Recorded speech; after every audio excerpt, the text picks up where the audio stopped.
ভয়ে কেউ যুদ্ধ জিহাদ কুস্তিতে আসে না। আল্লাহু আকবার। আলী আকবর বললেন, তুমি আমাকে চেনো না, আমি বাদ ইবনে বাদ। শোনো রে, যদি জিন্দা থাকতে চাও আলী আকবরের সামনে আসিও না।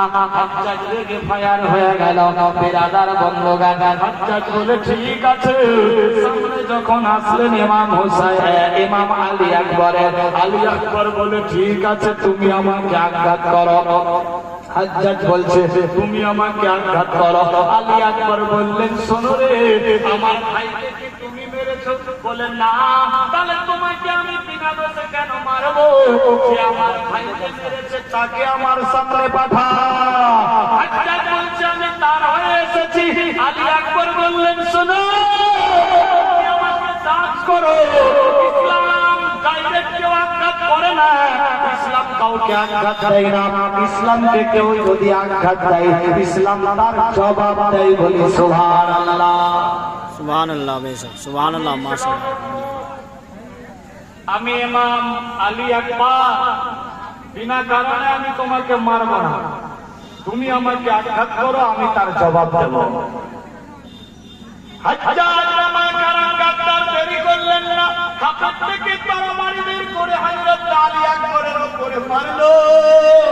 আলী আকবর তরবারি দিয়ে, আপনার ঢাল দিয়ে তরবারি আটকে দিলেন। আল্লাহু আকবার, আল্লাহু আকবার। আলী আকবর বললেন, হাজ্জাজ রে, এবার তুমি প্রস্তুত হয়ে যাও। হ্যাঁ, প্রস্তুত আছি।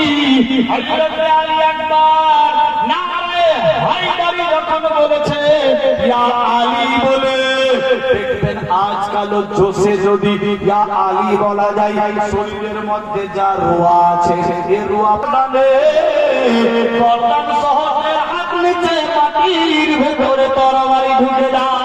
সুবহানাল্লাহ।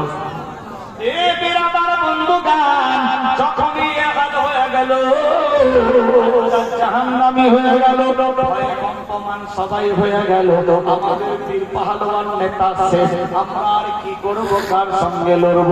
আল্লাহু আকবার। যাদের ভরসায় ছিলাম তারাই তো শেষ। আল্লাহু আকবার। এজিদি লস্কর সাহস নিলে, ইবলিস শয়তান বুদ্ধি দিতে লাগলো, এক কাজ করো, এটাকে ছোট মনে ভাবিও না, এ হলো নবীর খানদান। হুসাইনের রক্ত তার শরীরে দৌড়াচ্ছে, হযরত আলীর খুন তার বডিতে রয়েছে, তার সঙ্গে পারা যাবে না।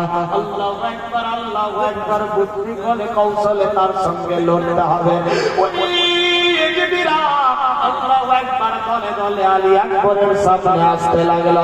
আলী আকবর তরবারি নিয়ে